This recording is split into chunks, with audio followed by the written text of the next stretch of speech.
Amidst the super yachts and race cars, we gather tonight for the Longines Global Champions Tour Grand Prix, the Prix du Monaco. What is at stake tonight, you ask? Well, riches and glory.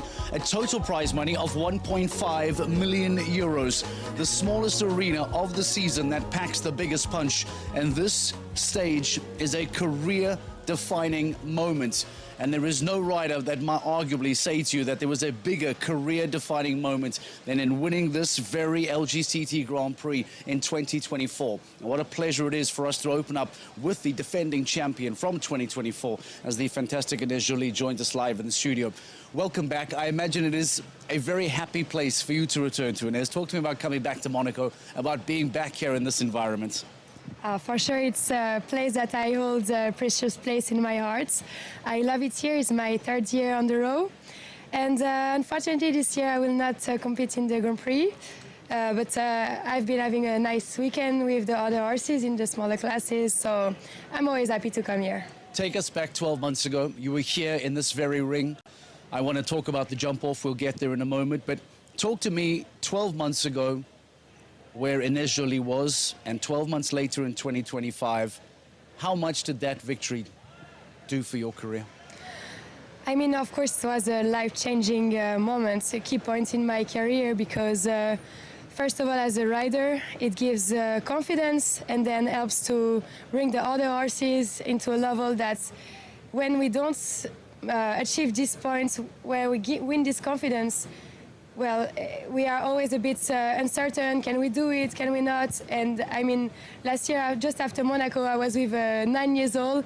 And if I didn't win Monaco, I think I would have never put him jumping the first Grand Prix of Chantilly. And it gives me like this extra confidence to push for the other horses. And I felt that it was really like a boost for all the rest of the stable. So that was the first point, like to give this extra confidence. Then after, of course, for the investors, because I work, I don't own my horses of this level.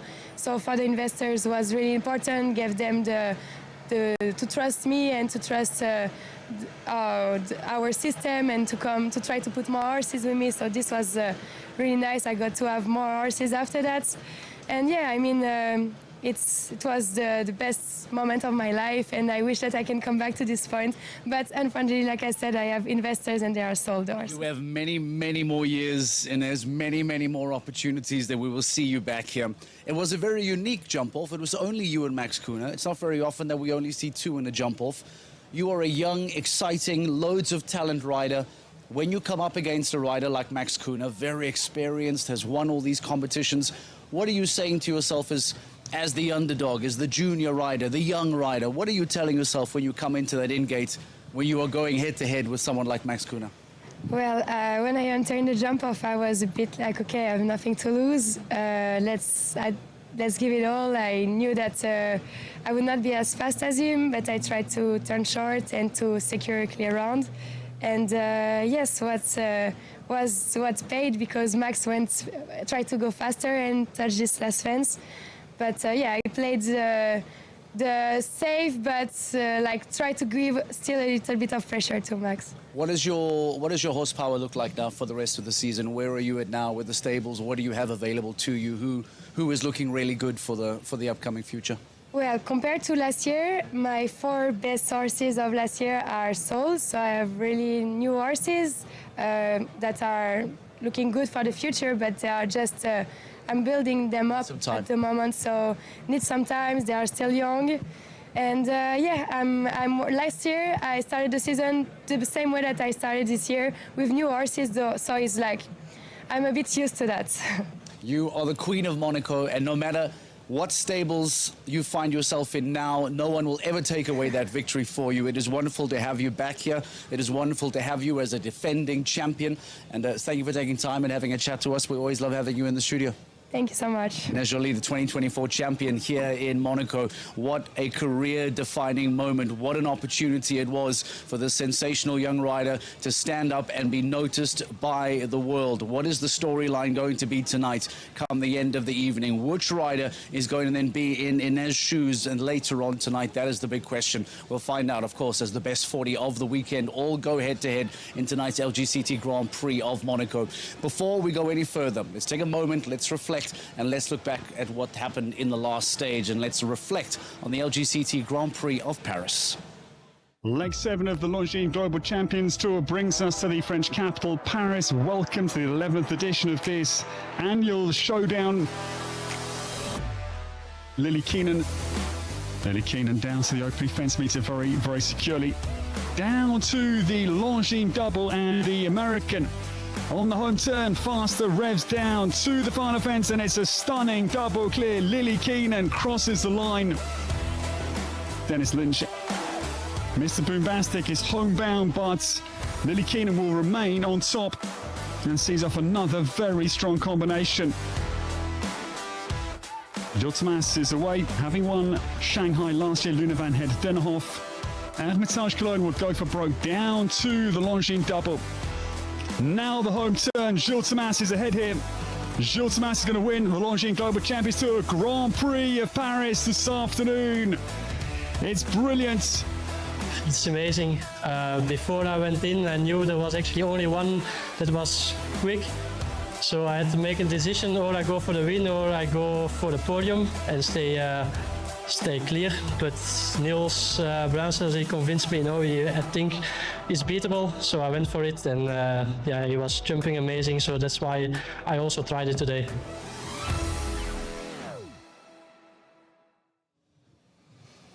A second Longines Global Champions Tour Grand Prix win, a championship leader's armband, and a golden ticket to the LGCT Super Grand Prix in the bag for the golden boy Gilles Thomas. The season is shaping up to be his. Can the Belgian make this a legitimate championship season?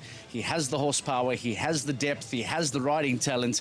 I think we are looking at a serious championship contender for the end of the season. And we'll talk about championship points as well, by the way. There is such a comfortable cushion for Gilles Thomas at the top of the table that he could arguably not even compete tonight and still guarantee himself a lead by the time we get to London. But I'll have those details for you.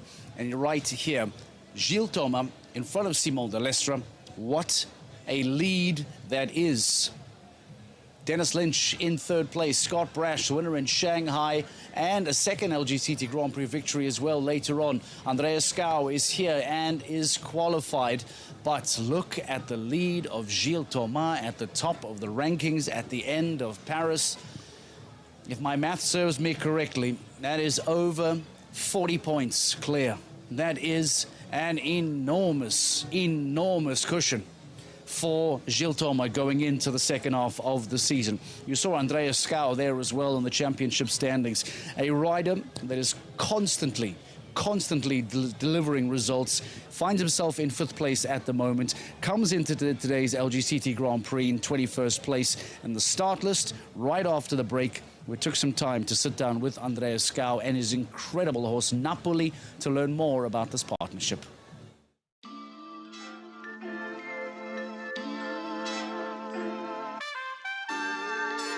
Yeah, I'm standing with Napoli, 12-year-old gelding, which I have since end of 2023.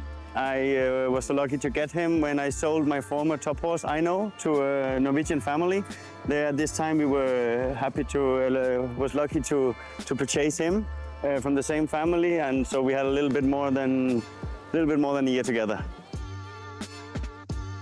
Napoli is such a fantastic horse to work with. You know, he's the coolest in every way, in the ring, around. He's very chilled. At the same time, as a jumping horse, he's unbelievable. He's, I believe, one of the absolute most scopy horses on the circuit here. So it makes my job a lot easier. Our first show together was 5-star, where he jumped the Grand Prix already on the first show. So it shows a little bit about his his character that he on the first show goes in and perform for me. Since then, okay, last year was his first year on the 5-star circuit, so we had, you know, a lot of Grand Prix in a row with one down where we needed to get to know each other for sure, and he needed to adapt to the big level. But already this year he jumped 4 and was 3 times clear, so everything coming very good along.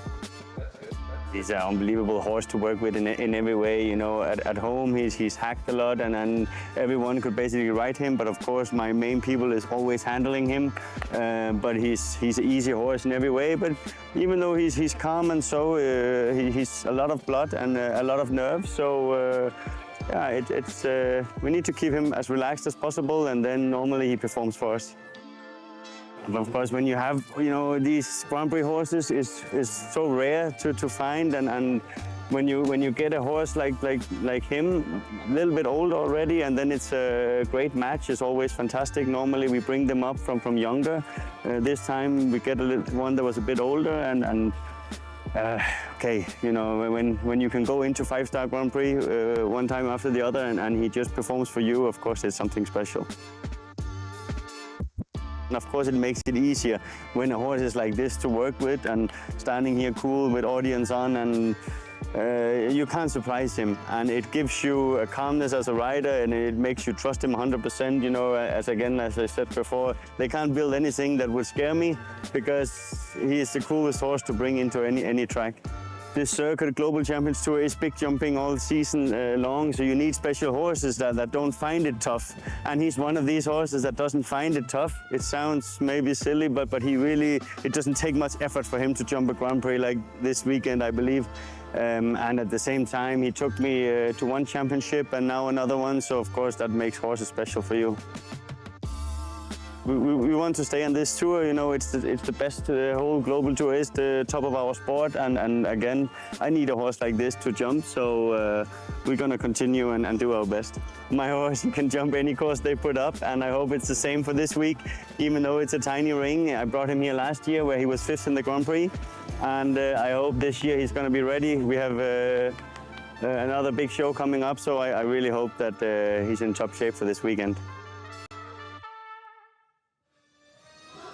An incredible horse and an even better pairing. Andreas Schou, 5th currently on the LGCT overall rankings. He will be 21st to go right after the break today.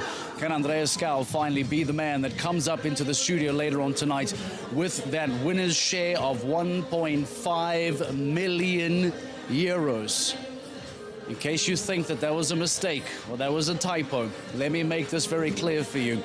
Tonight here in Monaco, tonight here on this stage of the Longines Global Champions Tour, here tonight at the Grand Prix du Prince de Monaco, the total prize money is 1.5 million euros that will be split up.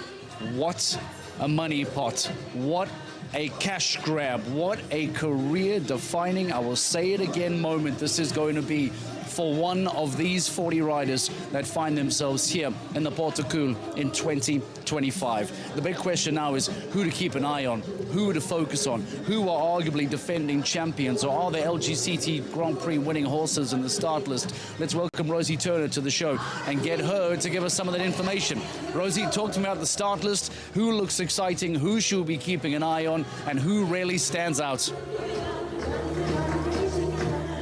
Well, I tell you what, Mark, it might feel like a party atmosphere down here, but it is really, really tense. The crowd are loving it, but the riders look incredibly tense because, as you said, it is the biggest prize money of the stages this season. If we're looking at the start list, obviously, we've got some amazing, amazing riders. We've got 6 of the top 10 here tonight, including 4 previous winners of the LGCT Grand Prix of Monaco, including Julien Epaillard with his horse Donatello, who won here in 2023, Max Kuhner in 2022, Michael van der Vleuten and Emmanuel as well. All have won here. They know what it takes to win here. Simon Delesche comes here with Cayman Jolly Jumper, one of his best horses. If we flip over the page, obviously Michael van der Vleuten as well, actually going very early on, which I think is a bit of a surprise with O'Bailey, who jumped wonderfully yesterday in the other 5-star class. Edwina Tops-Alexander goes very early on as well in the class. If we have a look, Harry Smulders is here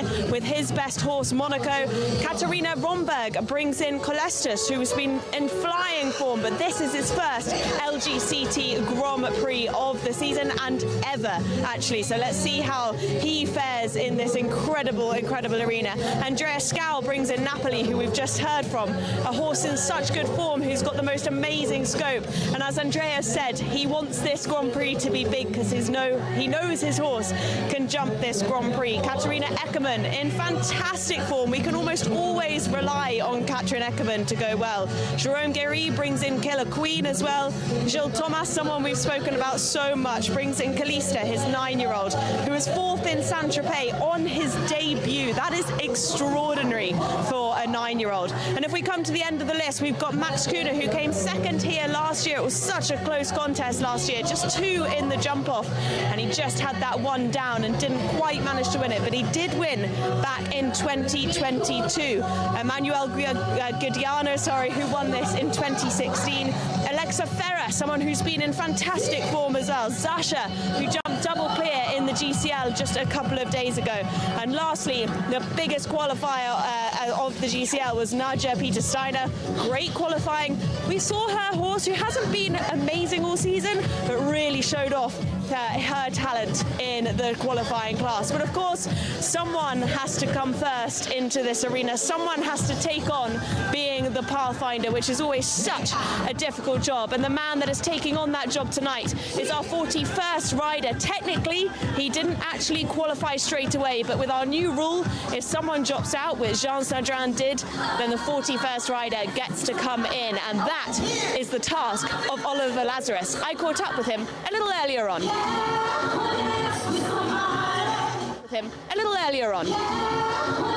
Rider in the Pathfinder. How do you find it when you're the first in? Well, to be honest, it's a bit of a double sort of bladed sword. You know, of course, you want to be later on in the class because you see the time, you can see the line, especially if there's a few question marks in the course. So we have to, you always then you get an idea of what everyone else is doing. The plus side of it is that I get to stick to my plan. I'm not getting upset or confused or worried about what everyone else does. Stick to my plan, execute it, and let's see what happens. You've jumped this Longines Global Champions Tour Grand Prix before in Monaco. Just how difficult is it? It's hectic. It is really, because it's just so in your face, you know. So, it's like a rapid. You've got if you entry well in, generally things go pretty well. But the problem is when you lose a little bit of rhythm somewhere, it affects the whole course. I thoroughly enjoyed. Up for the challenge. I haven't been riding well lately, but my horse is amazing, so I trust him, and we're going to give it our best. Your horse hasn't jumped here yet. How does he cope in this arena? He's sort of green still on this level. I keep all my horses a little green, but he's got a big match temperament. He's just the man. He believes in himself. It's just up to me if I can stay with him and try to execute the plan and give him as best ride as I can. Is there a reason you keep them green? I do. I don't mind. If they're 6 or 7, if they don't ride their age groups, for me it's not important. It's more long-term. I'm trying to build them up for the sport. And I think that's probably the thing I'm most proud about our little team. We have a small number of horses, but we manage to always get ourselves in position. What are you expecting from the course designer tonight? What he might build for you? Just from past experience over the last 2 years, he always builds it maxed out. It feels like a little championship. And with the money on offer, why wouldn't he? So I'm expecting 2 or 3 clears, something proper. It's going to be intimidating, but that's what we want. We'll wish you the best of luck. Thank you so much. Oliver Lazarus will be number 1 to go on Conbothago PS, the 11-year-old gelding, first out the gates for the South African. It is always a very difficult position to find yourself in. You have not had the opportunity of watching other riders try and negotiate the track, so you almost go into it quite blind, quite cold. Someone has to be number 1. I'm afraid tonight that is Oliver Lazarus, but it surely does not stop you from finding success, that is for sure. In fact, if I recall, was Gilles Thomas in Shanghai in 2024, not the first out the gate? I do wonder if I'm correct in thinking that was the case. First to go, I have no doubt, and first in the jump off as well, and he won it all. So don't think that the dreaded number 1 is always a negative thing. Let's talk about previous winners here in Monaco over years gone by. We spoke about Andreas Schou, the former champion in 2024, joining us in the studio a little bit earlier on. And if you date further back, Julien Epaillard, what a season he had in 2023, winning multiple Longines Global Champion Tour Grand Prix. Max Kuhne, an LGCT overall champion last year, He won back in 2022. What about Michael van der Vleuten back in 2019? Alberto Zorzi dating back to 2017. Scott Brash all the way back to 2015. He's already won 2 LGCT Grand Prix this year as well. And Richard Spooner, 3-time winner here in Monaco. He also is somewhat of a legend in these parts because of former success here in Monaco. Let's go into that ring then. As you saw from Rosie a little bit earlier on, incredibly busy. All the riders performing the course walk, trying to measure their strides, making sure that they know exactly what is necessary of them. Let's go into that ring and get some rider reaction. Rosie, over to you.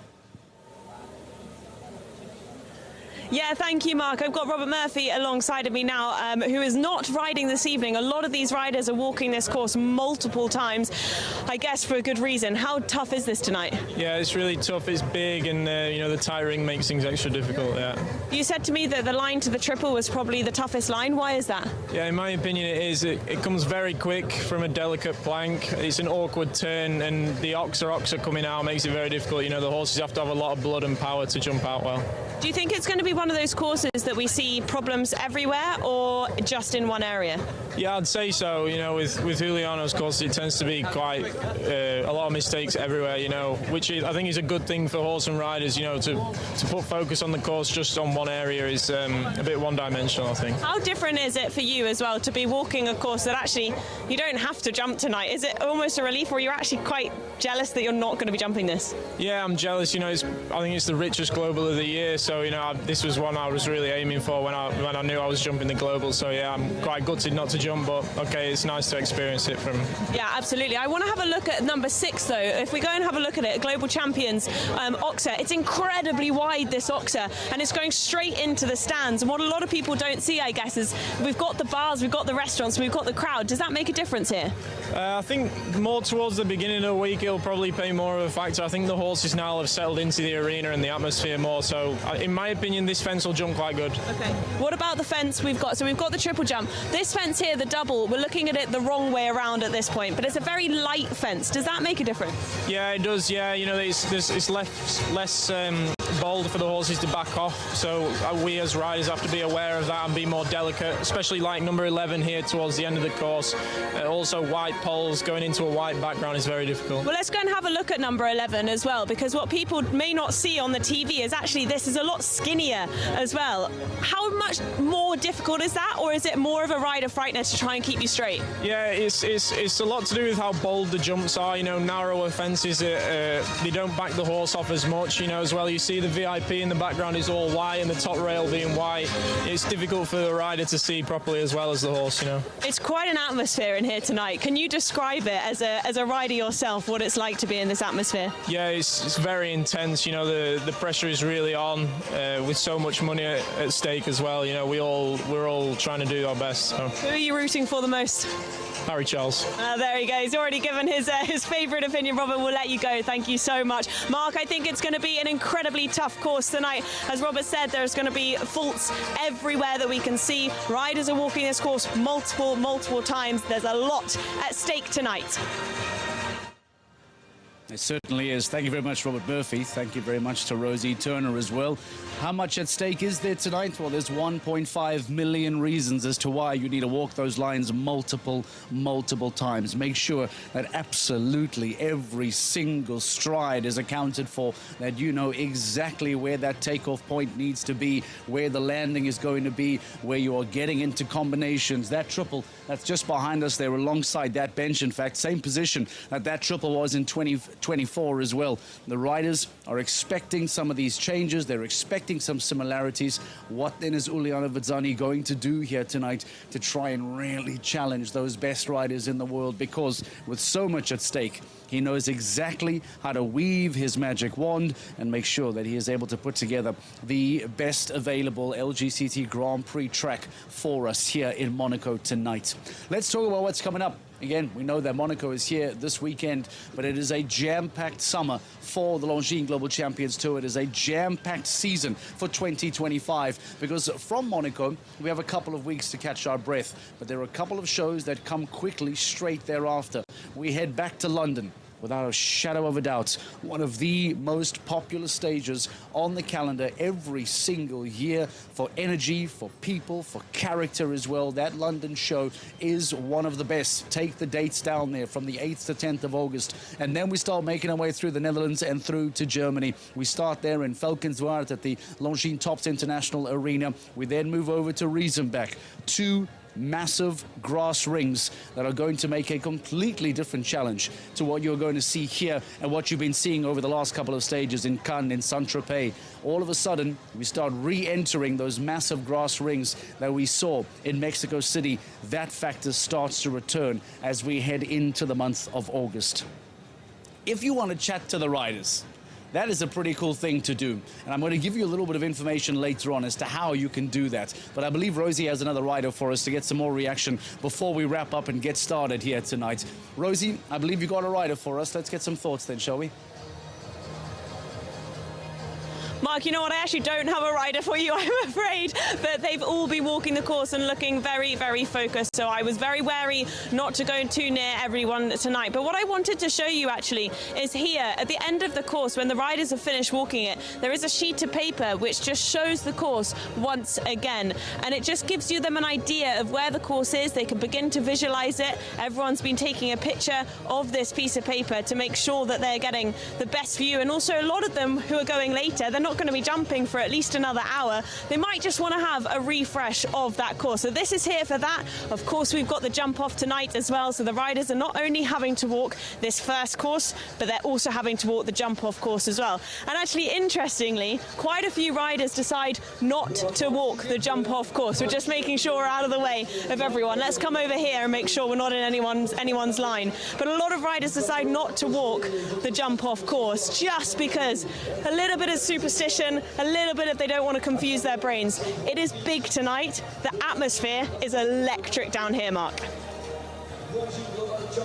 Thank you very much, Rosie. I love having you. It doesn't have to be riders. We'll take you every day of the week, Rosie Turner. Thank you for your time tonight. Go on and get settled into their warm-up arena. We get loads of reaction from her. Speaking of, I've just seen Peter de Vos as well, by the way, inside the course now. There he is, in fact, his head just popping up over that fence as the Belgian continues to walk this. So much so, the point that Rosie made, I've seen some riders in the in-gate as well.